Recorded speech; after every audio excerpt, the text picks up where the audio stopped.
గురుగారు, బ్రహ్మసూత్రములలో చతుస్సూత్రి గురించి వివరిస్తారా? బ్రహ్మసూత్రములు అంటేనే చాలా అద్భుతం అమ్మా. చాలా ఇష్టమైనటువంటిది బ్రహ్మసూత్రములు. అసలు ఆ పేరులోనే ఆ మహాత్మ్యం ఉంది చూసారా.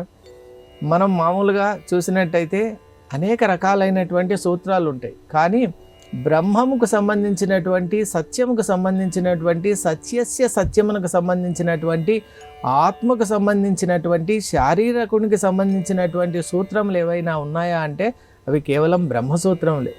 555 సూత్రములతో, అలాగే 191 అధికరణములతో, 16 పాదములతో, 4 అధ్యాయములతో ఒక అత్యద్భుతమైనటువంటి వేదాంత సౌధాన్ని నిర్మించారు.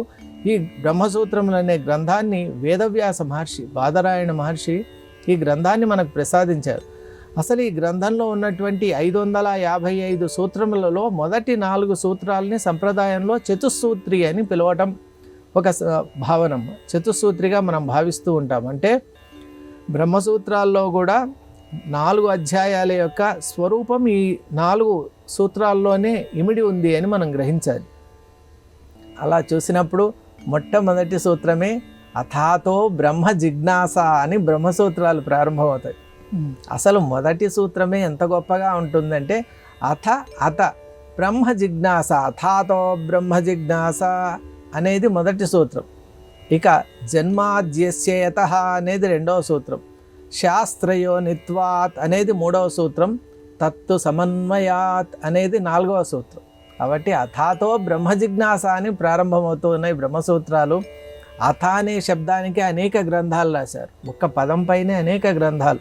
అంటే అథ అనే శబ్దం దీన్ని సూచిస్తుంది, ఏ విధంగా సూచింపబడింది, శాస్త్రం ఎలా నిర్దేశిస్తుంది, శాస్త్ర సమన్వయాన్ని ఎలా ప్రసాదిస్తుంది అని కేవలం అథాతో బ్రహ్మ జిజ్ఞాస అనేటువంటి ఒక ప్రథమ సూత్రంలోని ప్రథమ పదం అథ అనే శబ్దానికే ఎన్నో వ్యాఖ్యానాలు ఉన్నాయి. ఎందువల్ల అంటే అథ అనేటువంటి శబ్దం మంగళకరం అని కూడా మన సంప్రదాయంలో అంటారు. బ్రహ్మ సృష్టి చేసినప్పుడు 2 శబ్దాలు విన్నారంట. అది ఏమిటి అంటే అథ అనేది, ఓం అనేది 2 శబ్దాలు ఆయన అప్రయత్నంగా విన్నారట.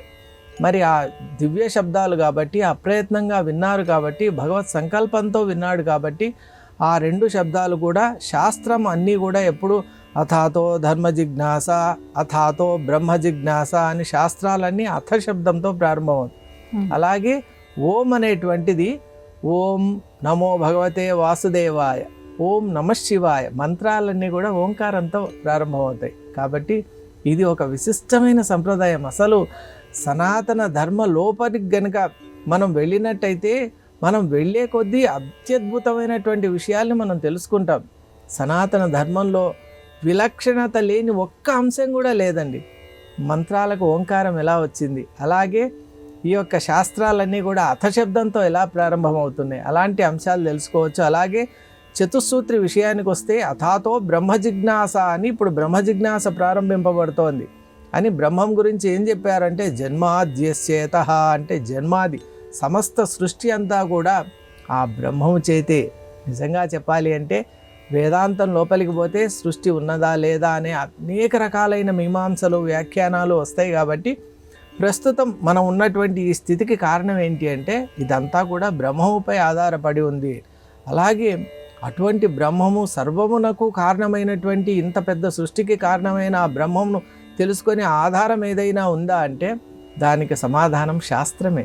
దాన్నే శాస్త్రయోనిత్వాత్ అన్నారంటే ఆధారం ఏమిటి అంటే శాస్త్రమే అని చెప్పారు. శాస్త్రం ఏది అంటే వేదాది శాస్త్రాలు, ముఖ్యంగా సంహిత, బ్రాహ్మణ, ఆరణ్యక, ఉపనిషత్తుల్లో చాలా ప్రస్ఫుటంగా మనకు కనిపిస్తూ ఉంటుంది ఆత్మతత్వం, బ్రహ్మతత్వం. మరి ఇక 4వ సూత్రం ఏం చెప్తుంది అంటే తత్తు సమన్వయాత్.